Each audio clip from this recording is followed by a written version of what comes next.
raising its arms in an attempt to block the strike. The avatar attempted to run, but the strike was simply too fast. *KSHHH.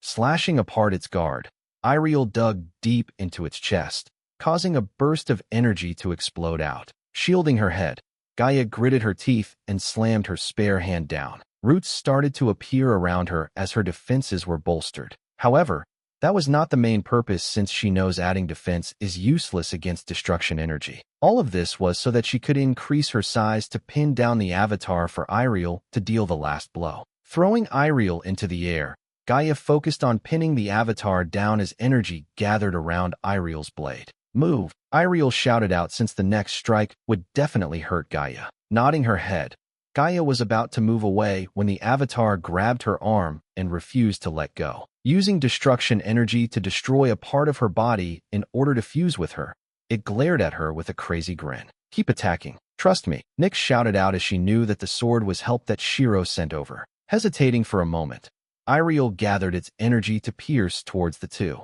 "Kronos, boost my perception of time," Nyx said as Kronos nodded and placed his hand on her back. The sound of clocks ticking could be heard in Nyx's ear, but she didn't pay attention to that, since her main focus right now was to make sure Gaia didn't die. Watching the sword approach slowly in her perception of time, Nyx bit her lip in nervousness. Just as the sword tip was about to touch Gaia, Nyx slammed her hand down and activated a Tier 8 magic circle. She wanted to wait until the last moment so that the avatar couldn't cancel it out. Bang. Appearing next to Nyx, Gaia collapsed on the floor while Iriel pierced the avatar and started to absorb it into his body. Laying on the floor, Gaia panted heavily as she could see the mission complete on the system interface. Looking at the sword, Gaia smiled and glanced up at the sky. "Thanks for the help, wifey." She grinned as Iriel laughed before cutting through the void to return to Shiro's side. Feeling a surge of power in her body, all of the gods felt fatigued as a ray of light wrapped around their body like a cocoon. ####. Hearing what Gaia had just called out, Shiro choked on her saliva while summoning Iriel back to her side. "You're married to a god?" the calm woman asked with a perplexed expression. "Not really. She just says that often. Though setting that aside, didn't I say they'll do just fine?" Shiro smiled. "Well, that's only because your blade is rather unique. Without this blade, they would have never passed the test." "That's what you think. It would have taken a lot longer, but I think they would have figured things out eventually. Don't give up so soon." Shiro shrugged as she reached out to grab Iriel. "I wouldn't grab that now if I was you. It's just absorbed a shard of destruction. Unless you want your destruction divinity to enter your body again, I suggest you unsummon that sword and let it finish adapting to that power before having it return the power to you. Or if you don't want to access your destruction power just yet, use it as a container." The other woman said as her anger had faded slightly. "I see. Thanks." Shiro smiled, returning Iriel back to a bracelet. "So I now have two questions. Who are you, and do you know about the Tomb of the Betrayer?" Shiro asked as the two looked at one another. "I am a spirit of this domain, a fruit who gains sentience after being exposed to your destruction energy. I have yet to gain a name. As for her, she's another shard of yours that you had split off from your main body. This shard is where most of your anger is gathered, I suppose." The spirit woman replied as Shiro glanced at the other version of Anima. "If you're looking for answers from me, then I can't tell you much. When I was split from the main body, I did not take memories or anything like that, just the anger I felt in my soul," Anima said as she floated around in boredom. "What about the betrayer then? Do you two know anything about him?" Shiro asked. "There were many betrayers. Those that stood on your side during the war were counted as betrayers. You also count those that stood against you as betrayers, so unfortunately, we can't say much about it." Well, I know I said two questions, but I have one last one. Why am I here? What brought me here?" "I did," Anima said as she floated around Shiro. "I felt a connection to you before and knew that you had regained a portion of your power. However, you disconnected yourself from it, so I figured I'd seek you out instead. Turns out that the 5 gods had just activated a trial that the system had placed down, so I figured I could get you to indulge yourself a little. As for Fruit Lady over here, she was annoyed since you didn't seem like you." Anima shrugged as the spirit furrowed her brows from being called Fruit Lady. "But since you were so intent on trying to achieve creation, I'll keep myself here for now. See ya." Anima narrowed her eyes. Before Shiro could even say anything, black tendrils dragged her through a portal. "Shouldn't we send her off with something?" the spirit asked as Anima shook her head. "Nah, Anything we give will only decrease her chances of creation since they've all been tainted by our power. If anything, we should help those 5 out a bit more. I'm sure she'll prefer that." Anima chuckled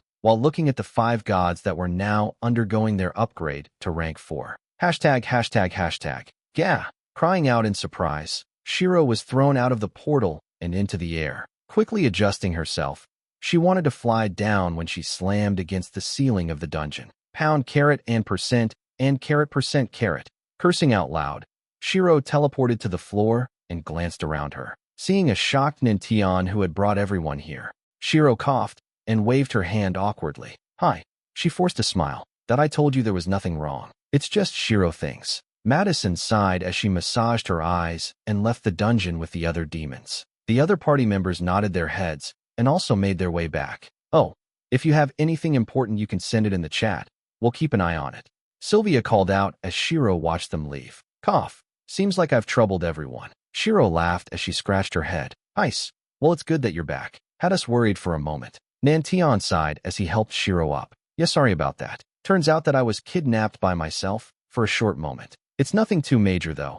I'm still more concerned about who the betrayer is," Shiro said as she gestured towards the betrayer. "Let's just hope you don't get kidnapped again then." Nantian chuckled. Hashtag, hashtag, hashtag. Out of all the people I expected to meet today, I didn't think I would see such an important guest. "What brings you to my altar today?" A dark voice rang out as Arya glanced at the figure sitting on top of the altar. He was currently meditating with one eye open to look at Arya. "Well, as the first one to awaken amongst the firstborn, I figured I should pay you a little visit," Arya said as she started to walk up. "PFT haha. I may be the first to awaken, but both you and I know the reason. Her grace has started to recover her power. It's just a matter of time before the others wake up." He grinned as dark energy started to flicker from his body. "Perhaps, though you know it doesn't matter to me." Arya shook her head. "Of course not. All of us treated you well, but you could still stab us in the back. When you were on the verge of death, was it not us to help you? Was it not her grace that dragged you from the pits of hell and granted you a new life? And yet you still turn your sword against her." He glared, but Arya was unfazed. "It is a shame, but it must be done. There is no future for everyone if she is around. You can hate me all you want, but I will not stop what I've begun. If it bothers you that much, then you can sleep some more." Arya sighed as her right arm turned black. Seeing this, the figure widened his eyes in shock as she plunged her arm into his chest. Ripping out a pulsing mass of darkness, she absorbed it into her body while the man fell on his back. "Sleep well. When you wake up, everything should be over." Arya sighed as she started to walk away from the altar. Walking up the giant corpse of what used to be called the betrayer, Shiro decided to circle around for a moment to see if she could discover anything that could be used as a clue. Unfortunately for it, it was just a simple corpse stuck in a swamp. There was nothing around that could potentially give her a clue to its identity. The only thing she could do now would be to bypass the secondary barrier that surrounds the corpse and see if she could analyze its body composition or perhaps even get a glimpse of its source code. Once she stares at the source code, she should be able to figure out a rough history of the corpse. "Where did you say the barrier was again?" Shiro called out as Nantian was standing there with a small smile. Walking forward a little, he pushed out his arm and was blocked by an invisible barrier. "You're already past the barrier." He chuckled as Shiro paused. "Really?" Shiro asked as Nantian nodded. "I can't get past this threshold, unfortunately." Nantian shrugged as Shiro walked back to him and tried to pull him through. However, while she is able to walk through without a problem, Nantian could not enter no matter how hard Shiro tried. She even tried to open a portal for him, but he was forced out of the rift whenever he entered. "Just go. I'll wait here for you." Nantian smiled as Shiro nodded her head. Approaching the corpse, she waved her hand and killed all the hidden enemies that were trying to target her while freezing the swamp so that she didn't sink. Looking up at the corpse, Shiro tilted her head before closing her eyes. Activating Analysis EX, Shiro redirected some of Error's powers towards her eyes. Opening her eyes, the world lost its color as she could see fragments of coding swirling around the corpse. However, most of it had already been repurposed into something else. All that remained were corrupted codes that couldn't be used without the new reincarnation being corrupted immediately. Floating up, Shiro looked at the shards and tapped it with her finger. Suddenly, millions of scenes flashed in front of her as she was immediately overwhelmed and backed off. Without her powers as the firstborn, She couldn't analyze as much information as she could before. Clutching her head, Shiro furrowed her brows and tried to digest the information she had just experienced. However,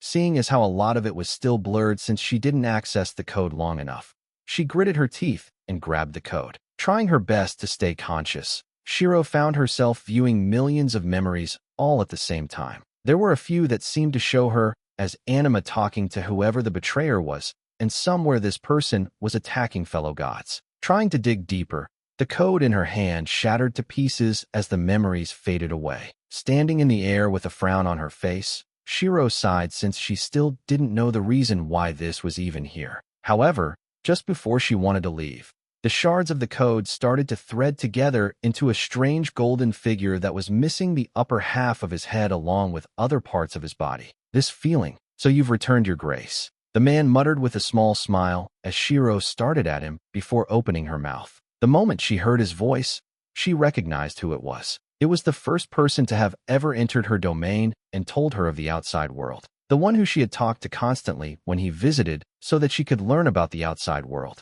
The world outside of her prison. I do apologize about my state. I wish I could see you in better conditions, though my situation kind of speaks for itself, haha. The man joked as Shiro bit her lip. Isvelger, what happened? I thought I had told you to stay away from the fight. If you did, they shouldn't have known about your connection to me. Why have you been branded as the betrayer and left to rot in this place? Shiro asked as Isvelger chuckled and sat down the same way he would when they conversed back in the domain. Well, as the first person to bring back a fruit from your domain, it was only natural that I would be targeted. Though that's not why I left a shard of myself to converse with you right now. After I had learned of your defeat, I immediately left to finish my research as soon as I could. You had mentioned that you wanted to achieve creation during one of our conversations despite knowing the futility, so I gambled. I gambled that as the firstborn of destruction, the one that keeps our universe balanced with the side of creation, you would never truly die and that I should work towards helping your next incarnation. My life would be over the moment they find me, with the gods on their side. They knew that I took your side, so the best I could do was to delay things as much as possible. Isvelger said as he tried to point towards what he had created, but remembering that he had long been robbed, he sighed. So before my capture, I experimented with the fruit you gave me. You know that I was more of a scholar than I was a fighter, and researching was my strength. In our universe, it's hard to gather pure creation energy since it has you, the firstborn of destruction, residing here. Pure creation energy is in some aspects more powerful than destruction, and as strange as it sounds, more destructive than pure destruction. All of the beings in this world are flawed, and the moment they are exposed to pure creation, they are killed. Trying to introduce energies of pure creation into this world is the equivalent of erasing a portion of our universe permanently. I've done a few small experiments that ended in failure, but lucky I was able to avoid being killed. Eventually, using the fruit that you gave me as a medium, I was able to introduce some aspects of creation into this world. Pure creation that had been balanced by pure destruction. The key is to activate both at the same time, never letting one being bigger than the other, and they'll be forced into equilibrium, thus creating what I like to call chaos energy. The fruit itself was so unbelievably unstable that it could shatter the world with a wrong move, and yet it was able to reach an equilibrium. A paradoxical existence, but it worked. I had wanted to give you the fruit, but it had been robbed. Thus I can only try give you the notes of my research in hopes that it can help. The physical notes had been destroyed and my soul was shattered. Thankfully, I split off a portion of myself the moment I finished my research and made a deal with the system. At the time of my death, when my soul had been erased, I will become the boss monster of my own dungeon. That was my lab. Within this lab, I set up a barrier similar to the one in your old domain, but reserves. It used to be everyone but anima could leave and enter, but now, it's only anima can leave or enter this part of the dungeon. When I sensed your destruction energy flare then disappear, I realized that you hadn't given up on achieving creation, so I sent my dungeon to this place. Hopefully you can find information that helps you. I wish you good luck. Isvelger smiled as Shiro gritted her teeth. What about yourself? You did so much for me, but what did you do for yourself? Shiro asked, chuckling at her question. Isvelger stood up. I am already happy. I was able to see the truth of everything before my death. All the knowledge I could ever want. All the answers I could ever hope to get. When I introduced chaos energy to this part of the world, I had started a chain reaction that allowed paradoxical existences to survive. It allowed you to achieve what you had wanted all along. This is my destiny fulfilled. Isvelger smiled as bowed towards Shiro. Though there is one regret, I was never able to see you achieve your dream. Therefore, with my research, I hope that you can accomplish what you desire. Isvelger said as his figure started to break apart. It was sad to see you who loved life more than anyone suffer, as you could not enjoy the joy it brought due to your power. However, seeing you now, I can tell that you're slowly but surely reaching your dream. Therefore, stand firm, your grace. Watching Isvelger slowly fade into light particles, Shiro nodded her head and looked at his name tag and smiled. Have a safe trip. Isvelger LVL, Achiever of Omniscience, rank. Watching Isvelger disappear for good, his corpse followed in his footsteps and started to disintegrate. Looking down, Shiro could see a small building where his corpse would have been. Glancing back at the light particles that were floating in the air, Shiro sighed, but eventually smiled. During his life, he was eventually able to surpass the system, reaching an unknown level and an unknown rank along with the class, Achiever of Omniscience. Overall, he lived his life to the fullest and achieved what he wanted. Floating down, Shiro landed in front of the door and pushed it open. The inside of this small house was simple, nothing grandiose like a large city, but rather a single table with a single book. The book was decorated with a small lock that didn't have an opening for a key. Raising her eyebrow, Shiro picked up the book and felt a small prick on her finger. Despite her physique reaching a stage that most things couldn't hurt her anymore, this was somehow still able to draw blood. Watching her blood get absorbed by the book, the lock eventually opened with a click and the book was opened. Asterisk, boom. Suddenly, a neon blue light filled the room as holographic text could be seen spewing out of the book, forming paragraphs upon paragraphs of writing that floated around her. Countless diagrams, formulas, spell circle theories, and information was written out as everything tried to force their way into Shiro's mind. However, without her benefits as the firstborn of destruction available, she had to prematurely close the book for now. I can probably look into this when I go to Aram. This might give some information on the other universe too. Shiro muttered to herself as she looked down at the book in her hands. Records of Chaos Energy, Rainbow Plus. A book that was created by the first person in the universe that achieved omniscience. While he was unable to write down all of his knowledge, this book contains all of his research on how to bring creation energy into this world without any backlash. Storing it away into her inventory, Shiro made her way out of the building. Let's head back now. There's nothing else in this dungeon, and I've got what I wanted. Shiro said as Nantion nodded his head and glanced back. Was he someone you knew? I couldn't hear what was being said since there was a barrier. Nantion asked. Yes, he was. He was technically the first person I ever knew. He was the first one who found my prison and told me about the outside world. Though I think it's better to know him as the first to reach omniscience. Shiro smiled as she started to tell Nantion about the stories that Isvelger had told her many years ago. Before they could even reach the tower, Nantion received a call on his phone. Seeing that it's Kane, Nantion raised an eyebrow and accepted the call. Hello? Did something happen? Nantion asked. Yes, there's a slight hostage situation. I was doing my patrols outside of the city, and it's probably better if you come here. My speed and power is a little low to deal with them with the usual method, unfortunately. Kane reported as Nantion could tell that she sounded dispirited. Hearing that Kane was a little too weak to deal with the situation, Shiro was rather curious and asked if she could talk to Kane for a bit. Nodding his head, Nantion handed over his phone. Sup? Can you tell me the situation? Shirone, when did you come back to? Actually, never mind. Right now, me and my squad were tracking some slave traders that trade people between the remaining queens. Some are even trading to cities that have been converted to holy cities for certain gods. One of my scouts managed to find a large transport vehicle full of slaves, but the guards are too powerful. My scouts were captured, and it seems like they don't know where we're from just yet, so they're not being very cooperative. Usually I would take charge, but as I said, I'm a bit too weak to deal with all of them, so I'm asking if Nantion could send some reinforcements. If Shirone is back, then you could probably handle it by yourself if you're free. Kane said as Shiro nodded her head. Sure, I can probably deal with it. I'm taking a small break anyways. Send me your coordinates and some of your documents regarding this case. I'll read up on it. Amen. I'll send you the stuff now. See you soon, Shirone. Cutting the call, Kane sent over the documents while Shiro gave Nantion his phone back. Already getting yourself some work, I see. Nantion chuckled as Shiro shrugged. Well, I like to keep myself busy. Anyways, it's teleporter 4 to 6, and I'll need to travel north from there. Doesn't seem to be too far. Shiro muttered while scanning the information Kane had sent over. After she had left Asharia, Kane picked up some clues on several gangs of slave traders that kidnap people from cities and those that camp outside of cities. With how some of the queens operated along with the habits of gods, the slave traders found themselves new patrons that are willing to grant them protection, making it easier for them to go about their business. The one that Kane had tracked was a new group of slave traders that had started to encroach on the zones near Asharia, making their presence known. This was the first conflict between them, and had Shiro not come back, Nantian would have probably sent Sheena and other pilots of the Machine Legion to deal with it. This group doesn't have a name yet, it seems,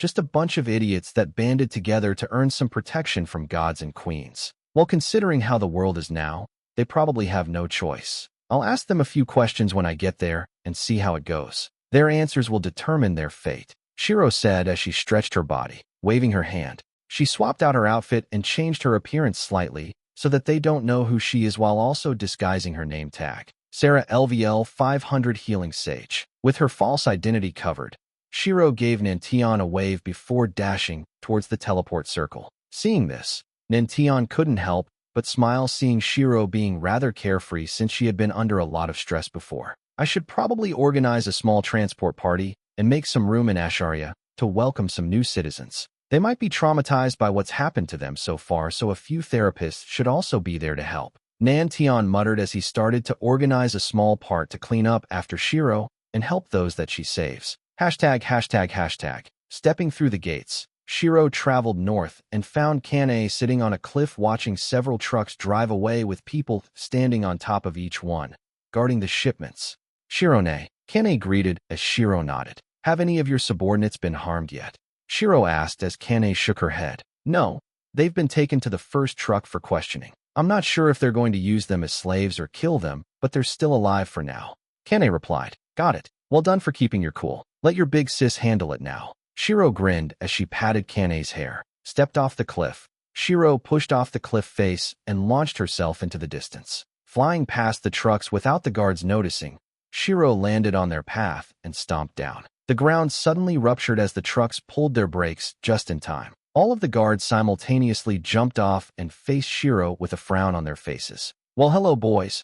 I heard that you guys are carrying some shipments for gods and queens. Care to stop what you're doing and surrender? I promise you that there are better things for you to do. The city of Asharia will provide with you proper work without resorting to slavery. There's no need to act like savages, Shiro offered with a smile. However, all of them proceeded to attack without a second thought. Glancing at their levels, Shiro could see that their average was around level 850, very high for people in the New Age, and knew that they must have achieved it thanks to their patrons. For Kane, it's obvious that she would have struggled a lot with so many of them being higher level than them along with hostages at their disposal. Shrugging her shoulders, Shiro stretched her body and started to walk forward with a small smile. Flickering in front of her, one of the guards swung his sword that Shiro didn't even bother to block. Clang! Bending at an angle, the sword failed to cut into Shiro's skin and warped due to the strength of the wielder. Seeing this, the guard widened his eyes in shock and jumped back while spells were launched towards her.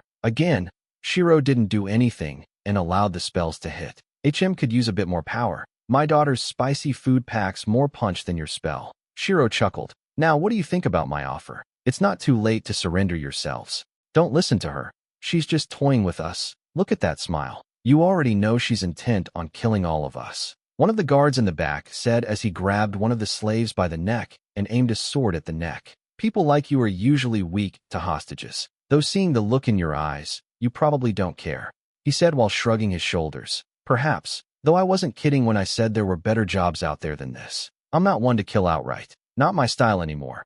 I'll give y'all a second chance. Shiro smiled while suddenly teleporting behind the guards. Sitting on the truck that held all of the slaves, Shiro rested her chin on her palm. So what's the verdict? Will you join or will you fight till the end? Left for join, right for fight. Though if you're worried that I'll set down a spell, then you can just attack me. I'll make your death swift. Shiro grinned as the guards looked at one another. ####. This one is crazy.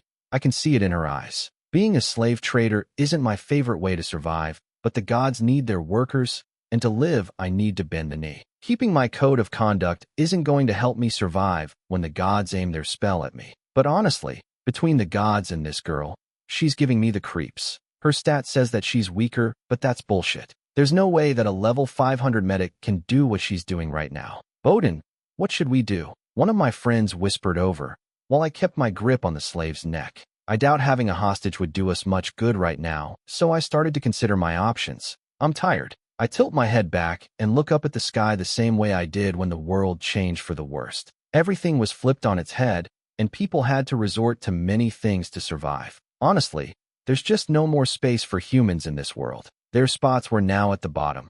The slaves for queens who are the slaves to the gods themselves. We're at the bottom of the food chain. We have to resort to cruel methods or making a joke of ourselves if we want to survive. It's tiring. If I die, that might be better. Maybe a god out there can take my soul to a better place, or perhaps Hades will torment me for all that I've done. Bowden, my friend asked again as I looked back down. Drop your weapons. If there's a way to live properly, let's go for it. We're workers, but let's be honest. We're no different from being slaves ourselves. I smiled bitterly, letting go of the hostage and my weapon. If I live, then I'll live properly. If I die, then I suppose that's my atonement. ####. Watching Bowden step away from the hostage, Shiro saw that a few others joined him, while the rest furrowed their brows. I'll give you another 5 seconds to decide before I act. Shiro reminded with a smile. Pulling out her phone, she opened the clock and showed them the seconds ticking down. As it slowly reached 0, her grin twisted into one that was now filled with killing intent. Tapping her finger down, the world around her paused as she immediately appeared next to the ones that decided to refuse her offer. How should I kill? I did say I'll make it fast, Shiro muttered. Pushing her finger against their chin lightly, she proceeded to do the same with the others before snapping her fingers again. Asterisk, bang, bang, bang, bang. As if several bombs had just exploded behind her, the heads of those that rejected her offer were blown off, and their bodies were sent flying back from the force. So fragile, so squishy, Shiro muttered before turning to the ones that accepted her offer. Let's see, 6 of you, huh? Not too bad. You seem like their leader, so I'll have a few words with you. In the meantime, feel free to wait around for a bit. My little sister will be coming to help clean things up. Shiro smiled as those that chose to stick with Bowden widened their eyes in fear. To them, all they saw was Shiro smile, then everyone died. Seeing Shiro walk towards them, they all instinctively backed off while Bowden swallowed his saliva and walked towards her. Kane, I'll leave the rest to you. You come with me. Shiro smiled as she grabbed Bowden by the shoulder. Dragging him through the rift, she teleported them to the top of a nearby cliff so that they could have a good vantage point of the entire area. So then, let's see. Bowden, level 850, huh? Not bad for someone without a proper backing. You could probably keep up with some of the weaker queens if they're still around. Shiro smiled as she offered him a mana stick. Shaking his head, he looked around for a rock to sit down on. Well, since you brought me here, you clearly want something from me, he said as Shiro nodded her head while placing the mana stick in her mouth. Yep, tell me where you got the slaves, who wants them, and which queen or god employed you to do their dirty work. I'll clear up a few loose ends. Shiro smiled as her disguise faded away. Pausing in shock, Bowden didn't know how to react as Shiro's white hair fluttered behind her. Well, Shiro raised an eyebrow as Bowden started to laugh. I was wondering why this seemed too good to be true. So it was you. We've all seen broadcasts of what you've done for everyone, and I thank you on behalf of all my friends for this chance. Bowden bowed as Shiro chuckled. You're welcome. As for where we got the people, we would run some raids on certain out-of-city bases that they would set up. We don't have a choice on which ones we attack since a few are within the domain of queens, and our patrons would prefer to avoid that for now, as they don't know which gods are helping who. According to my patron, the second half of the New Age is as much of a game for the gods as it is with the queens. They're on one side for now since there's someone called the Firstborn of Destruction around, but once they're out of the picture, the gods will fight again. As for who wants them, it's the close allies of my patron. They're buying powerful people as slaves so that they can cultivate them into people with high levels through killing. As for their names, I can write down a list of them, Bowden said as Shiro stopped smiling the moment she heard how they cultivate people with high levels. So they're using them as EXP bags? Shiro asked, but Bowden shook their heads. If that was the case, it'll be better. No, they send us into fighting rings and bet on who lives or who dies. It's a sport for the gods. If the lower level wins, they get plenty of EXP and better treatment since they managed to kill someone that was higher level. And I won plenty. Bowden sighed heavily as Shiro crushed the mana stick in her hands. What I do next might hurt, but it won't kill. Is that okay? Shiro asked as Bowden nodded his head. Placing her hand on his head, red circuits appeared as Shiro activated Analysis EX and accessed his source code. Making sure that she didn't kill him, she watched the scenes flicker past her. The fights, the treatment after, his guilt, his regrets. Removing her hand, Shiro stood in silence while looking at Bowden, who didn't let out a single cry of pain despite what he had to go through. Shiro knew that it would have felt like someone ripping out everything in his body before placing it back in. I'll sort things out, don't worry. You can work if you want, but you can also just take a break from everything in Asharia, Shiro said as she teleported him away. You're not thinking of attacking them while you don't have your powers of destruction now, are you? Iriel asked as he summoned himself next to Shiro. Perhaps, Shiro said as there wasn't a smile on her face. Reaching into her inventory, she pulled out a hand cannon as radiant white energy started to flood her arm. Gritting her teeth, she could feel her flesh burn, but eventually settled down to the point it was bearable. It wasn't perfect yet, but it was a simulation of creation energy using the powers that error granted her. The forceful modification of the source code and the energy that resides within her arm. Grabbing Iriel, dark energy started to flicker from the blade. Let's call it an experiment. To put Isvelger's notes to use, Shiro said as she cracked her neck. Creation can be just as dangerous as destruction. Stepping off the cliff, Shiro plunged towards the earth before opening a portal. The latest shipment is a little late, isn't it? A man asked while swirling some wine in his glass. There has been an unexpected delay, but don't worry, the shipment will arrive without any problems. A woman bowed before walking out of the room. Lila, explain, she said, closing the door behind her. We haven't been able to get into contact with any of them. Some of their live fires have also been extinguished. We can assume that they ran into some trouble. The girl named Lila replied while following behind the woman. Tisk, right in our territory too. Did another queen or worker for the gods interfere? The woman asked, but Lila shook her head.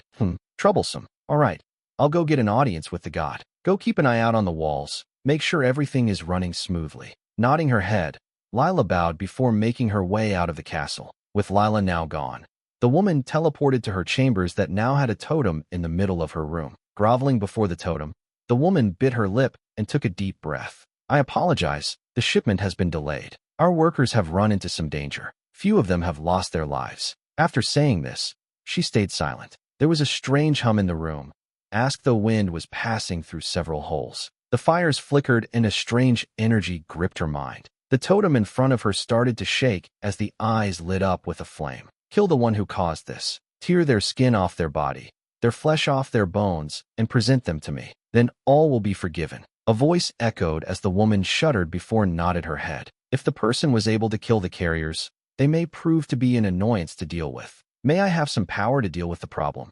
The woman asked as the eyes started to flicker violently. There was a long pause before the flickering died down. Very well, I suppose you do deserve some power. Suddenly, screams erupted out from the totem as hallowed spirits grabbed the woman before plunging into her body. Gritting her teeth, the woman accepted their tampering before bowing one last time and left the room respectfully without turning her back. Only when the door closed did she sigh in relief and collapsed on the floor. Fucking gods.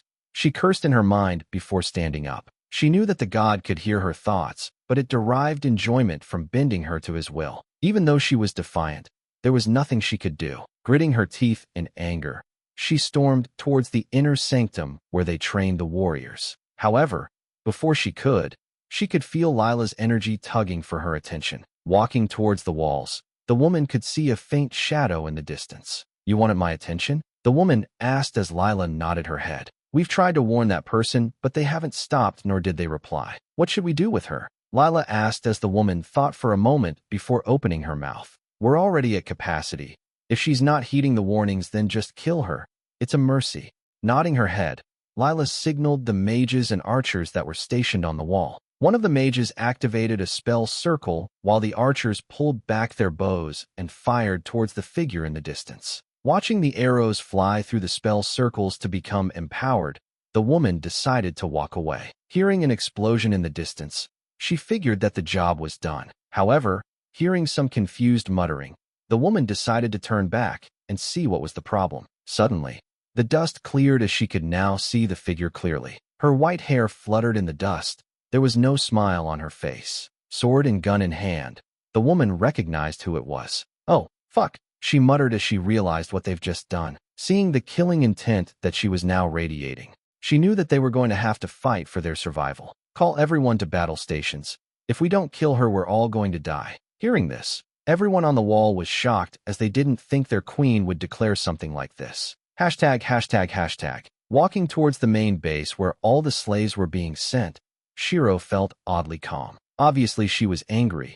She wished she could just bomb this place using her satellite cannons, and she could. However, by calm she meant she didn't feel worried at all. Her heart was akin to a peaceful ocean. Seeing the arrows fly towards her, she aimed her hand cannon. She didn't even need to pause time to shoot them all down.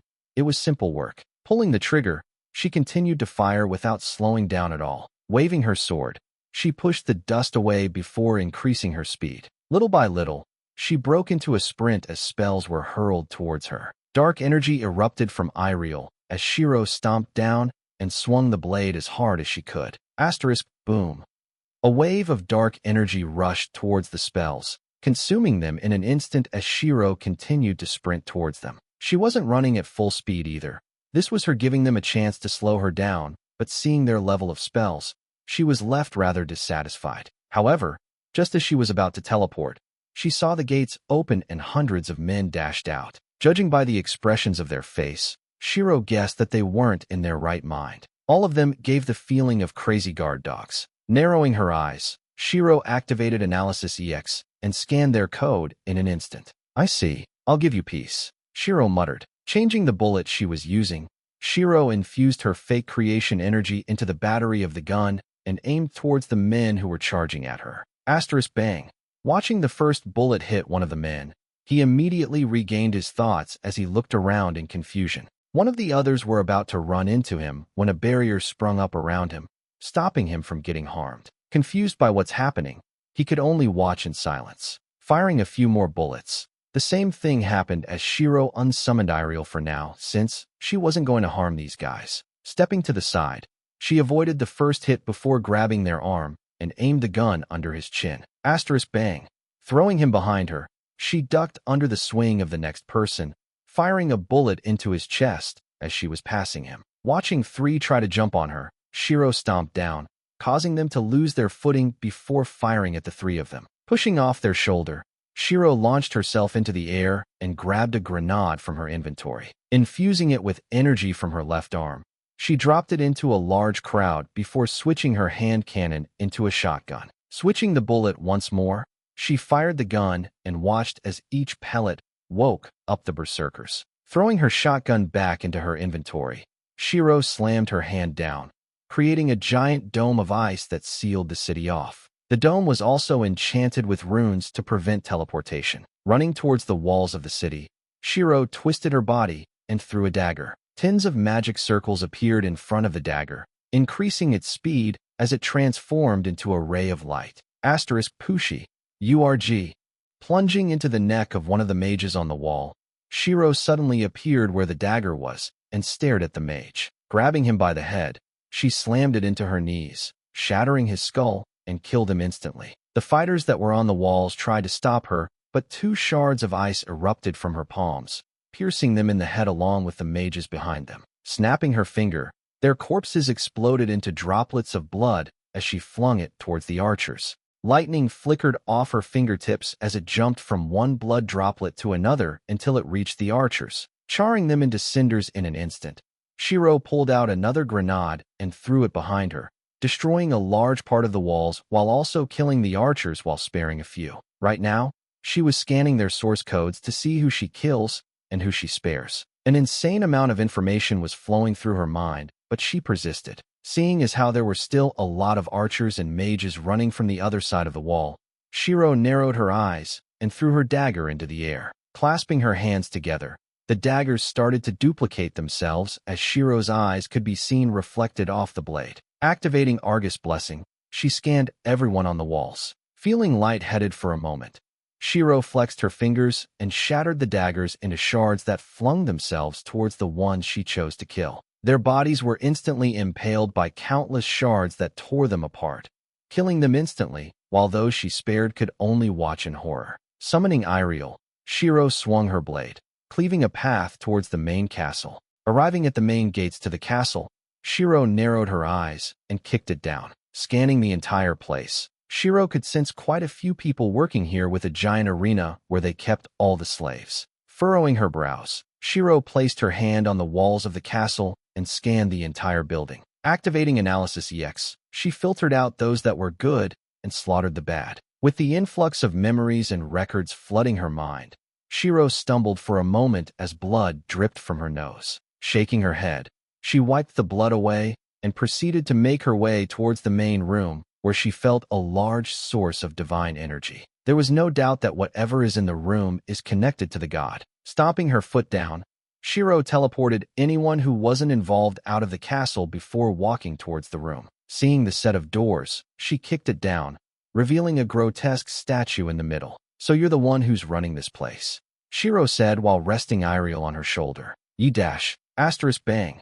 Firing her hand cannon, Shiro cut him off while approaching without care. "That was a statement, not a question. Had it been a question, I would have permitted you to talk back to me," Shiro scoffed while firing another bullet at the ceiling. Suddenly, a web of runes spread itself across the ceiling. Just as the god was about to complain, Shiro appeared in front of the statue and plunged Iriel into the chest. Flicking her wrist, a faint blue silhouette appeared with his chest pierced by her blade. Seeing that it was a rather young boy with black hair, black eyes with gold pupils, black runic tattoos, and tribalistic clothes, Shiro raised an eyebrow. So you prefer to act bigger than you actually are. Who the hell are you?" The god hissed while trying to move, but realized that the runes had transformed into chains that locked onto him, while the sword stopped him from leaving. Cold sweat drenched his back as he didn't think there was someone like this in the mortal realm at this point in time. Dead people don't need to know. Let's see. Pulling out a book, Shiro started to read through Isvelger's notes while keeping the god suspended in midair. "Hey, I'm Pushi."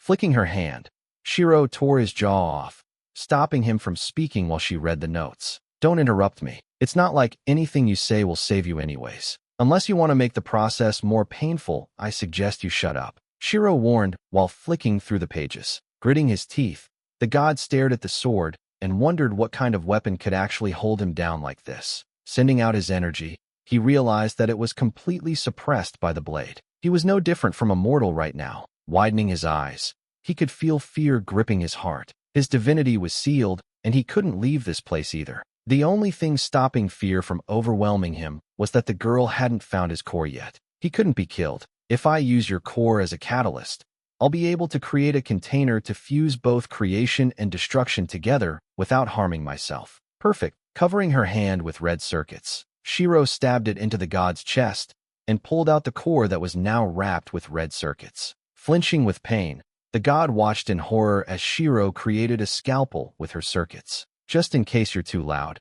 let's make sure you can't make a sound anymore."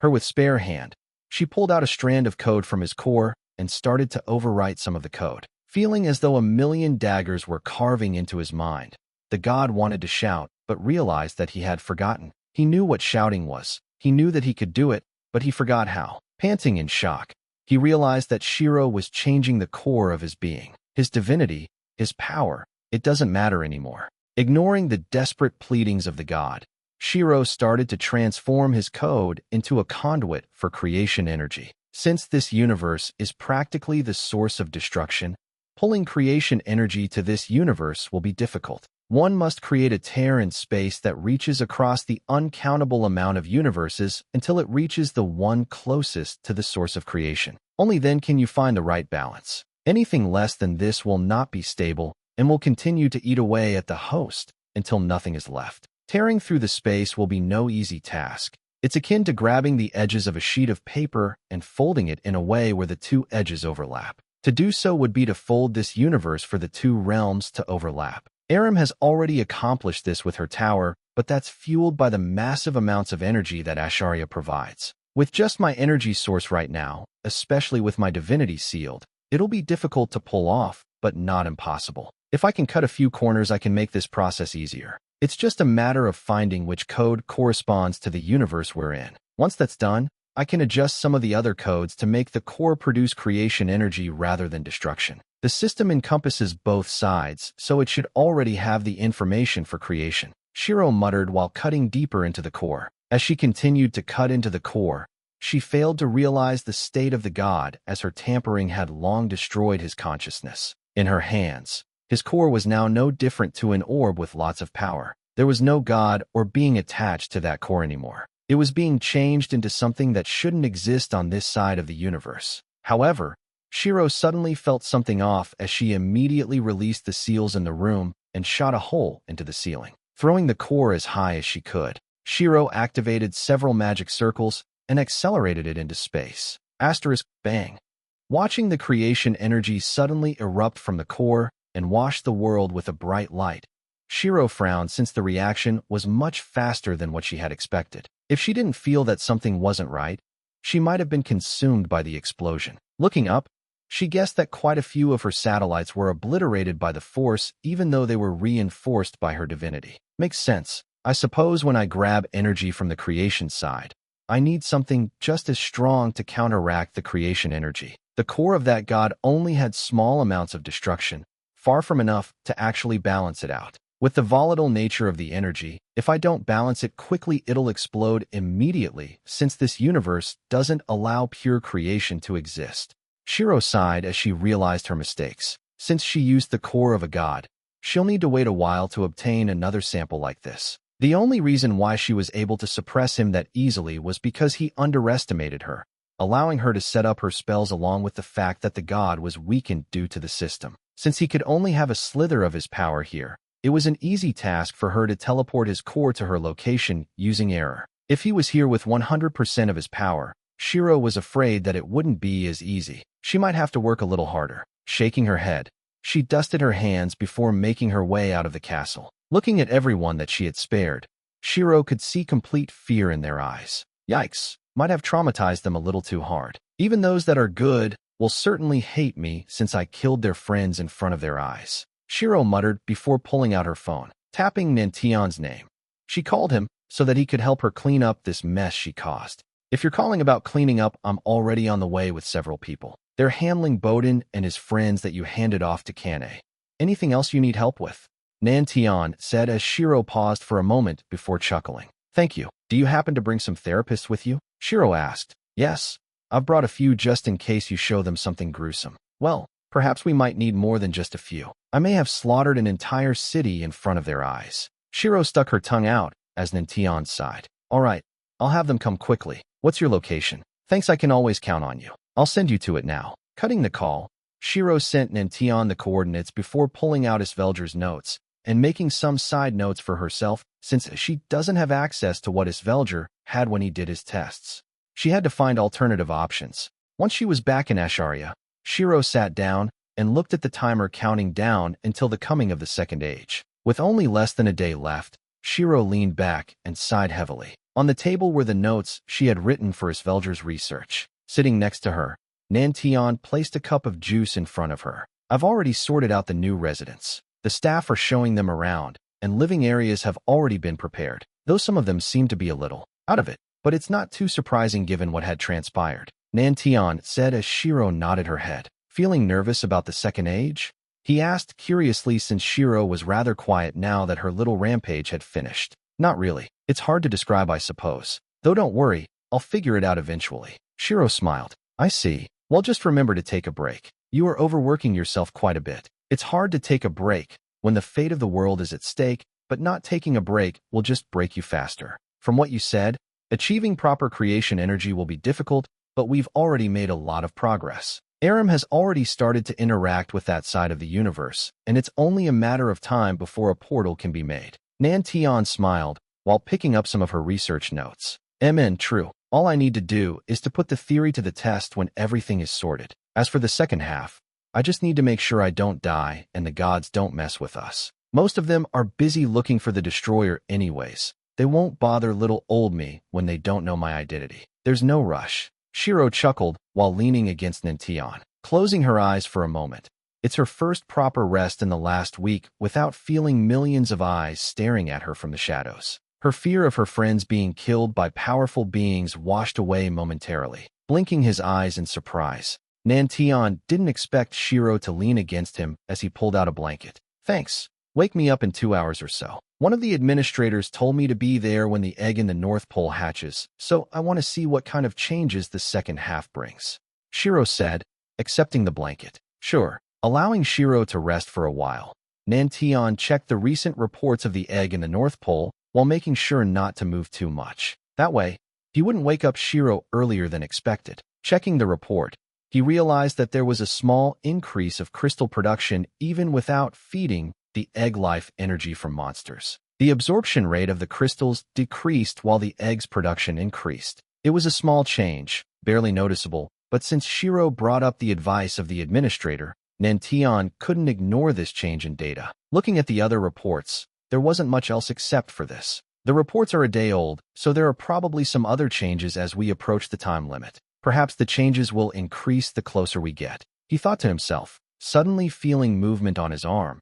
He glanced down only to realize that Shiro was adjusting her position to keep herself comfortable. Chuckling for a moment, Nantion continued to work. ####. Blinking her eyes, Gaia found herself laying down on the floor. The last thing she remembered was finishing the trial and getting the upgrade. Quickly looking around her, she saw that the others were also starting to wake up now. Just as she was about to muster some divine energy from her body, she realized that she was completely drained. Not a single speck of energy could be mustered as her regeneration wasn't activating either. Don't be concerned, it's just your body adjusting to the changes. The upgrade from rank 3 to rank 4 is a rather big step, and I suppose you can say that you're in debt of energy right now. The system is draining your energy until this debt is gone. A voice rang out as Gaia quickly jumped up and looked towards the source. Shiro? No, wait, you're not Shiro. The feeling is different, Gaia muttered with a small frown. She could see two figures sitting on the bridge while waiting for them to wake up.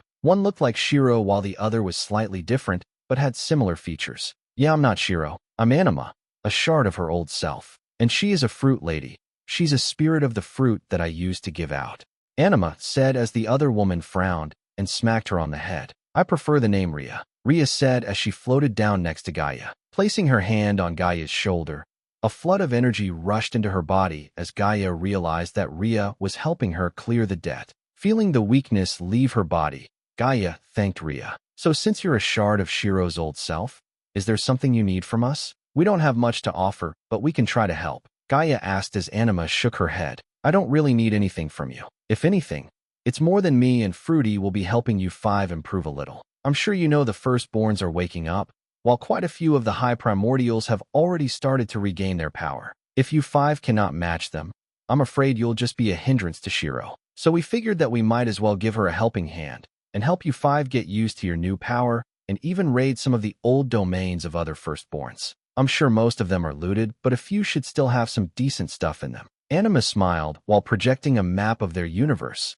highlighting the old domains of a few firstborns that she had killed during her final fight. I'm sure Shiro would love to train you lot properly, but since she's unavailable, I'll be the one to train you along with Fruity. So while Fruity wakes up the others, I'll need you to help me do a few tasks so that me and Fruity can actually leave this place without the domain trying to kill us. Anima shrugged as Gaia nodded her head. Furrowing her brows, Ria sent a telepathic message to Anima. Are you not going to tell her that when we get out, some of the high primals will sense our power and come knocking for our heads? Nah.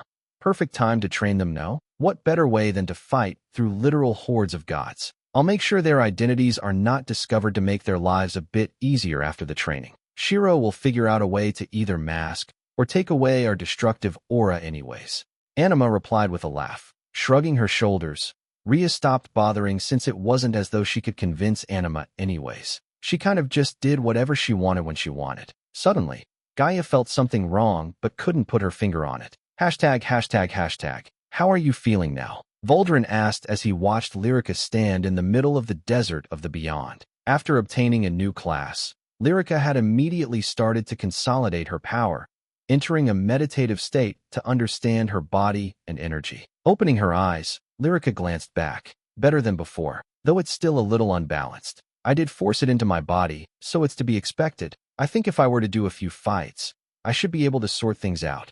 Lyrica replied as Voldrin nodded his head. Chances of reaching level 1000? Not enough. Reaching the max level requires a divinity of sorts. I may be the Empress of Samsara right now, but it's still not a divinity. Lyrica shook her head. So what's the plan then? Seeing your reaction, you probably have something in mind. Yep, Samara is the cycle of death and rebirth. Naturally, that means we need to travel to the land of the dead, then experience rebirth. Only then can I fully understand what I'm ruling over, and it should help me grasp the divinity linked to my class. Though I may have to piss off the realm ruler a little since she did say I'm not allowed to keep opening portals, ha. Lyrica laughed as Vuldrin shrugged. Then you better do it fast before she catches on. Quite audacious of you. A voice rang out as they both saw Yuri walking out of a portal with a frown on her face. However, I can make an exception for you. I will open the portal myself since your method of opening is too violent. Yuri offered as Lyrica raised an eyebrow. While that certainly makes things better, care to explain why you're suddenly feeling so helpful? A small agreement between me and your friend. Plus, I'd rather you not brute force your way through my realm. Yuri shrugged as she stomped her foot down and a portal opened up. Pathway to the true realm of the dead. Stretching her body, Shiro yawned before looking up to see Nantion working. Did you enjoy your rest? He asked with a small smile. Haven't had a good sleep like this in a while. How long did I sleep for? Shiro asked while rubbing her eyes. Only 3 hours or so. Are you sure you don't want to sleep for longer? Shaking her head, Shiro wondered if there were any hot drinks in her inventory. As much as she enjoyed juice, she wanted something warm right now, and warm juice was not exactly her favorite. The fact that it exists felt like heresy to juice in her eyes. Checking the time, Shiro contemplated to herself for a moment before opening her mouth. I was thinking that we should go to the North Pole to check out the egg together, but perhaps it's better to have Acharya nearby as backup. If the administrator told me that I should be there for this, then it's either very dangerous or very beneficial. Regardless, having Acharya nearby would be reassuring. Shiro said as Nantion thought about it. Perhaps, though if it's dangerous, then it could put the whole city in danger. What if we have Acharya stand by in the void while the main party and the ancient lords can wait by the research station? True, who knows? They might have information that they're allowed to say once the second half arrives. Shiro said as she shrugged her shoulder. Seeing that there were no drinks in her inventory, Shiro pouted until she noticed that Nantion had pulled out a cup of hot chocolate in front of her. Raising her eyebrow, she wondered where he even got it from. Understanding her confusion, Nantion tapped the table as a holographic display appeared, showing him a selection of drinks. After you gave me most of the controls, I figure I'll program a drink machine in most of the rooms. You can just select which drink you want, and the nanobots will obtain the ingredients from the food hall and make you the drink. Nantion explained while tapping a hot chocolate for himself. Suddenly, a cup appeared in front of him as a small portal could be seen on the bottom. Little by little, it began to fill up with hot chocolate. Once it was done, he raised the cup with a smile before drinking a mouthful. Handy. I'll be honest, I didn't think to make something like this. Shiro admitted. Well, you think of all sorts of things to make someone's life easier. Anyways, shall we make our way to the North Pole then? That way we have more time to set up some defenses just in case they're needed. Nodding her head, Shiro finished her drink and sent out an alert for everyone to not panic if they feel any tremors, as it is merely the city teleporting to their next destination. ####. Glancing at the notification, Aram tossed her mana stick aside and wore her coat properly. Seems like Shiro's planning something. With the second half coming in just a few hours, maybe she wants to launch an attack on a god or something. Aram muttered before glancing back at Aoi, who was getting dressed on the table. She had just performed another full body scan to see if she could tap into the thing that Shiro calls the source code, but there was no progress. Unlike Shiro, Aram didn't have anything like error or special eyes to help her, though there was progress in another manner. With the inverse of her tower researching on time, she was able to develop a new skill of sorts while observing Aoi's condition. Due to the nature of Aoi's body, they needed to reverse the change to its previous state, much like loading an old save file. With similar concepts to how she brought her inverse tower to Acharya, it allowed her to gain some new insights which resulted in a mix of a healing spell and combat spell. It depended on what she used it for, but right now, there was two main uses: to revert to a save and to override a save with a previous save. An example would be saving the information of a person in perfect health. Should they get injured, she can load the old information and make it so that they never got injured. Rather than healing, it was more akin to overriding their information in the world. Therefore, if the enemy had any skill that would prevent healing, this skill would be ignored since it wasn't technically healing, only that it looked like it. As for the second use, should she save the information of someone being injured heavily like Rokarn, and they were to use a skill to regain their full health, she can overwrite their current state and load the old information, making it so that they're heavily injured again. While the two uses were similar, there was small differences that split them apart. If she was to load an old save,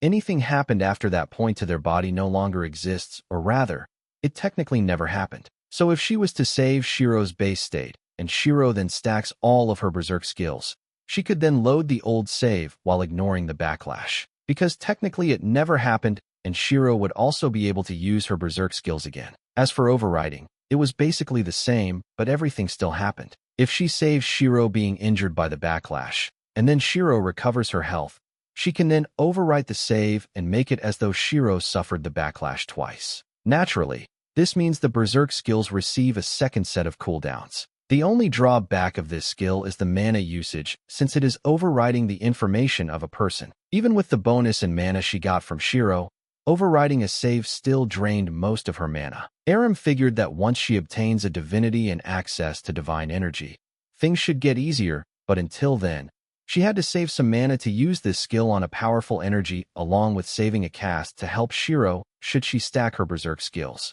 I should probably write up a report of this skill so that Shiro can include it into her plans. Though we'll need to do a few more tests to get a proper grasp on how much mana this uses. Aram thought to herself as she left her office. Does Shiro know that her dad and Nantion's dad aren't around? I think they ran out of teleport orbs since Asharia didn't move around too much.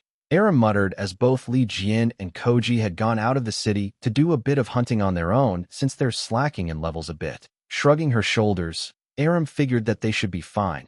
After all, they had some improvements during this time in Asharia. ###. Bang bang. Rupturing the space around her, Kiyomi glared at the humans who have sided with the queen they were fighting. Even though it's for their own survival, the crimes they committed were far from forgivable, doing everything in their power to exploit the people around. Unforgivable. Kiyomi shouted out in anger as she knows her big sis, Shiro, won't stand for something like this. Slamming her fists together, lightning sparked around her as the clouds started to from above the battlefield. Kiyomi LVL 730 Storm Warlord. Two lightning dragons formed around her as she pulled her arm back and twisted her body 180 degrees, punching the assassin that appeared behind her. Crack. Slamming her fist into their jaw, Kiyomi could feel the bones crack from the punch. Lightning leapt off her arm and tore their body apart, leaving nothing but a bloody mess. Your daughter has certainly made quite the improvement. Li Jian laughed while rubbing his chin. Of course, she's my daughter. Though speaking of her improving, if you don't improve fast, she might overtake you. Koji laughed. Are you sure that's not you we're talking about? I mean, look at yourself. You're practically a walking zombie. Who knows how long you can keep fighting for? Li Jian taunted. Bah, walking zombie. Is that the best insult you got? If I didn't know any better, I would think you're a goblin. Look at that face. No wonder you're still single. Koji clicked his tongue. Zombie, goblin. Fine, let's settle this the old way. Whoever lands the killing blow on the queen wins. Li Jian glared as Koji didn't back down. Deal. Bang. Clasping their hands together, the air seemed to rupture from the force used as the both of them released their aura and charged towards the castle. A multi-headed dragon seemed to appear behind Li Jian as his aura radiated with a brilliant gold hue, while Koji's was an ominous red that seemed to dye the entire world in blood. Koji LVL 850 Abyssal Blood Dreadnought. Li Jian LVL 850 Celestial Dragon Emperor of War. Bringing Asharia through the rift, Shiro watched as the fabric of reality twisted and turned to make space for such a large city. Immediately blocking the sky, the shadow of Asharia loomed over the North Pole. Those that were in the research base looked around in confusion before staring up at the sky with widened eyes. With Asharia now at the North Pole, Shiro started to send out commands for mech units to be on standby, while the main party members gathered at the teleport hall. Let's see, where's Dad and Sis? Shiro asked as she did a head count of the people that will be joining them for this short expedition. Oh, they're out clearing a city that belongs to a queen. There's been quite a lot of human trafficking recorded near that area, and it doesn't seem like the queen has come into contact with one of the gods. Therefore, they decided to take this time for some training. I doubt they'll be back soon, but I assume they'll be here once the transition of ages has finished. Aram informed as Shiro paused before nodding her head. Well, what about Ian, Addie, and Lysandra? I figured that they're probably sorting something out, but it's been a while since I saw them. I don't sense them on Asharia either. Shiro asked curiously, as quite a few of the party members seemed to be rather busy. Oh, the bird and the angel? Yeah, the little bird was worried for her little sister, so the two of them started a little journey. Something about churches, angels, light, and so on. I happened to hear a part of their conversation before they left. Cyrodiil yawned while chewing on a spicy meat skewer that she had bought on the way here. I'm all right. If they are in danger, I should sense it too since I have a link to them. Right now nothing's happened, so it should be fine. Shiro scratched her head. Even though there were a lot of members missing, this lineup of adventurers was still something to behold. Excluding her, the party members are Nantion, Madison, Sylvia, Aram, Helion, Shinyu, Keiko, Kane, Misu, Essel, Estrella, Nimue, Izul, Cyrodiil, Revel, and the 5 ancient lords. A few of the other notable members were the specialized pilots such as Sheena, Akess, Orin, Celeste, Glenn, and the others. Placing a tag on everyone just in case, Shiro waved her hand and teleported everyone off the city. Once they were off Asharia, they could see the mechs landing nearby as the city started to fade back into the rift so that it would be safe from danger. Right now, they were in the courtyard where the teleport circle was etched. The researchers in this station would use this to teleport back and forth from Asharia. So what are we doing here?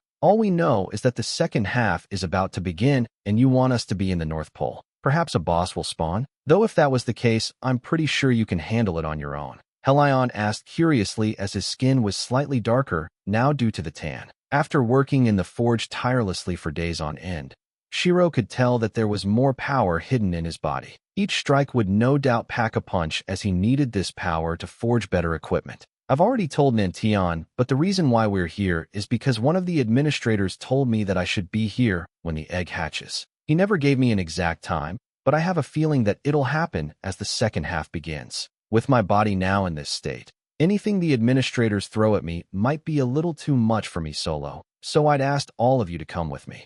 Shiro laughed as the party members looked at one another before shrugging. Excuse me, Miss Shiro, but would it be fine if I have a quick word? Asmodeus called out as Shiro blinked her eyes before nodding her head. Creating a portal, Asmodeus gestured for her to enter. Be right back. Nantion, can you set up a perimeter around the egg and tell me about any abnormalities when I return? Shiro asked as Nantion smiled. Of course, don't take too long now. We are on a time limit. Nantion chuckled. Stepping through the portal, Shiro could see a throne ready for her. Raising an eyebrow, she sat down and crossed her legs. Well, what did you want to tell me? I suppose it's rather important if you're wanting to speak to me alone. Shiro asked as Asmodeus kneeled before her. Yes, I was unable to tell you this information before due to the restrictions in the world. However, now that the link is getting weaker, I can now share this before battle does break out. Plus, if I share some of this to the others, I may get my head torn off by Mistress Madison. Asmodeus chuckled as Shiro frowned. What battle? You see, when you regained some of your power as a destroyer, the changes in your body caused a change in the world as a whole. It allowed gods to resurface and walk alongside man. But as you know, the power of destruction is the bane of all living things. When a new age begins, new life is brought to this world, and the planet is changed to suit them. Areas with high amounts of mana spawn stronger monsters.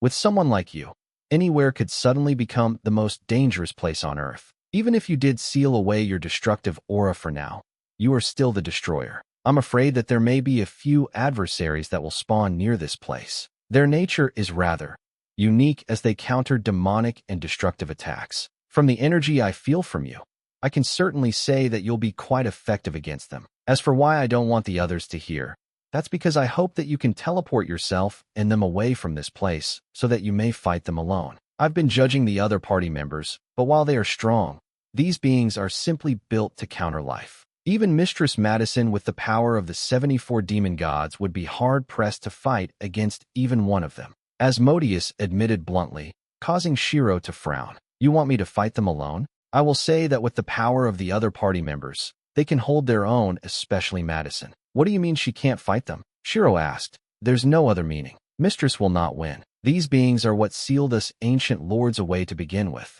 Mistress may have defeated us, but overall it was a close fight. However, with these beings, it was futile to even struggle. However, there's another reason as to why I'm telling you about these people and why I ask you to fight them alone. Asmodeus smiled as Shiro listened silently. When the New Age happens, monsters from the center of the multiverse are sent to the edges where creation and destruction are most potent. It is to stop them from completely going to ruin, which is rather ironic considering the changes they bring. However, it is more akin to giving the world a full reset. The system summons monsters that can be handled by the people in the world, including anomalies. I'm asking Miss Shiro to fight them alone because I believe something interesting may happen. Since they are sent from the center, it's only natural that you can use them as transport to visit their home. From the edges of destruction to the center of the multiverse, then to the edges of creation. I do believe that this is an opportunity for you. Miss Anima, as an ancient lord, we are granted certain knowledge that are passed down from the ages. While we may have not witnessed your wrath, we have certainly heard about it. Therefore, I do wish to avert the tragedy that may occur when you regain your full power. While I do not know what the administrator wants from you, and why he wants you to be near the egg, I do believe that he may have a similar thought in mind. For you to find another path to access the power of creation. I cannot say much else much to my dismay, but I will say that me and the other ancient lords will do everything in our power to keep everyone safe should the situation get out of hand. Hearing this, Shiro frowned before standing up. I'll see what I can do. Though with how things are, sometimes you just have to wing it and adapt to the situation. I've brought a lot of anomalies with my current lifetime, so it's safe to assume things won't play out as you expect. Shiro chuckled before patting Asmodeus on the shoulder. Plus, now that I've had a better look at you, I must say you've certainly surprised me. She smiled as there was circuits flickering in Shiro's eye. Realizing that she must have used a skill to observe him, Asmodeus wondered what she saw. Leaving the realm, Shiro made a note for herself as she spotted something rather interesting in Asmodeus' source code. Watching Shiro leave, Asmodeus stood in silence before curling his lips into a smile. Perhaps my cover is blown, he muttered while rubbing his chin. Though my disguise isn't like the ones that others use. Perhaps it's that skill she used with her eyes. Shaking his head, Asmodeus double-checked his disguise before making his way out. As long as I don't step out of line too much, brother shouldn't be able to complain. Though I am doing her a favor, no? Still, I'm surprised the destroyer is actually a girl like Shiro. The gods are so worried about a woman bringing destruction while she is working hard to solve things. Perhaps I should bless her myself so that they can't see her true identity. Thinking to himself, he made his way out of the realm and joined everyone at the research base. ####. Taking the elevator down, Shiro could see the crystals clearly being bigger than before. There was also a strange flicker of energy that pulsed through each crystal. Similar to a heartbeat, the pulses would let out a thumping sound which got louder the closer they got to the egg. Seeing the worried researchers who were compiling a document to be sent once the information was confirmed, Shiro could guess that it was a recent discovery. Since she knew it was an egg, it wasn't too much of a shock for there to be a heartbeat. What's happening? Nantion called out with a small frown. Looking over in surprise, the leader of the researchers quickly jogged over to Nantion. Before speaking to him, she bowed to Shiro in respect since this was the woman that changed their lives. Sir, after the last report that I had sent, the life force around the area started to drop sharply as everything was being absorbed into the main crystal. An hour before your arrival, we heard the first heartbeat and more followed. Most of our equipment started to malfunction as it was unable to analyze the main crystal properly. Each pulse seemed to jam the computers for a short while. With how frequent the pulses are, we don't have enough time to analyze the crystal properly. However, with the limited equipment that we were able to gather, we have made some progress in finding out what exactly is happening. She reported as she handed a tablet to Shiro and Nantion. Flicking through the pages of the tablet, Shiro could rather interesting in what the pulses were since her nanotech shouldn't be jammed this easily. Reading the changes and the statistics that the research leader had compiled, Shiro sat down and tapped the table before opening her mouth. Madison, Helion, Chinyu, Keiko, Kane, Misu, Essel, Estrella, Izul, Cyrodiil, Revel, Lucifer, Belphegor, Mammon, Beelzebub, Satan, and Leviathan. I want you to form a perimeter around the egg. Keep everything away if possible, and try not to touch the crystal. If there are any portals being formed, report first then act. If gods appear, back off and regroup. Nantion, Sylvia, Aram, Nimue, and Asmodeus, I want you to stay with me for now. We'll investigate the egg while the others keep this place safe. During the investigation, anything else that happens is not our concern. When the second half arrives, leave the protecting to the others. Shiro said as she looked towards Madison. Maddie, can you take charge of the surface since you're the second strongest person here? Shiro asked with a smile. Of course, I'll keep everyone safe since it's the job of the tank. Madison grinned as she slammed her fist against her chest. Amen. Let's not waste any time now. Shiro chuckled as she stood up. Let's see. Miss Rin, I want you to organize everyone so that you can evacuate at a moment's notice should anything go wrong. As you are the leader, the responsibility is yours to handle. Shiro smiled as Rin was flustered for a moment before nodding her head. Of course, Your Highness. I'll make sure everyone is safe. I swear with my life. She bowed. Haha, sure, but make sure you're safe as well. It's our job to make sure no one dies, and it's your job to get everyone to safety while we fight. Shiro patted her shoulder before gesturing for her team to follow her while Madison gestured to the others. Just as they reached the door, Madison raised her fist towards Shiro. Good luck down there. She smiled as Shiro chuckled. Good luck up there. Bumping fists with Madison, the two teams went their separate ways. As they were walking down the stairs to the underground lab that is built around the base of the egg, Shiro glanced over at Nimue. Fancy hopping in again? It's been a while. Shiro asked as Nimue shrugged. Sure, I'll keep an eye on your body just in case you decide to injure yourself heavily. Nimue said as she transformed into a stream of water that wrapped around Shiro's arm before it disappeared. How about that? I also have that covered. Shiro, here's a rough summary of my new spell. While I do not like having to live test this, I might have to should the situation arise. Aram said as she handed Shiro a small document about her skill. The drawbacks, cost, cooldown, description, uses and experiments she had done with it were all included so that Shiro could plan it out.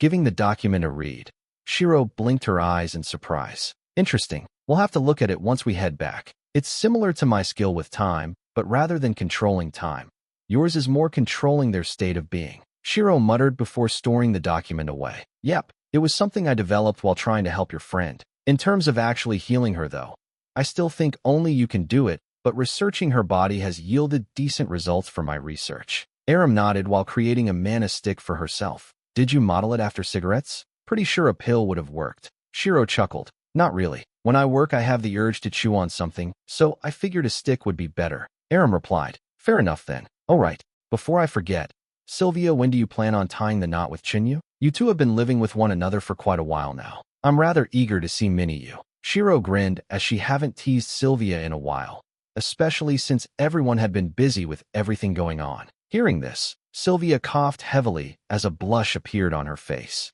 Well, I mean, we did think about it, but well, with everything going on we wanted to wait a bit before having a baby. Sylvia stuttered as Shiro curled her lips into a grin. Oh, so you want to wait till things calm down before having a baby. But I happen to notice you never told me when you're going to marry unless you already have something planned. Shiro asked as Aram perked her ears up in interest. About that, cough, he already proposed. Since it happened yesterday, I was thinking of telling everyone today, but I didn't think it was a good time with everything happening. Sylvia said as she hid her face. So fast. Chinyu is quite brave, isn't he? Aram blinked her eyes. Taking off her glove, Sylvia showed them the engagement ring on her left ring finger. Seeing this, Shiro immediately offered her congratulation as she was the first person from the original party to get engaged. Naturally, Aram and Nantion offered their congratulations as well, while Asmodeus stood by the side with a respectful smile. So when's the wedding? Is there an important date that you two have decided on? Shiro asked as Sylvia nodded her head. Yeah, it's only a few months away, but we plan on having our wedding on the anniversary of when we first met. Sylvia smiled happily as Shiro could see that her entire aura was full of joy. Seeing this, she couldn't control her smile, as it was a nice feeling to see her friend so happy. I'll make your wedding grand then. Shiro grinned as she had planned on making it a big event in the city. After all, this is the wedding of one of her closest friends. She couldn't slack. Oh, you don't have to. I might die of embarrassment.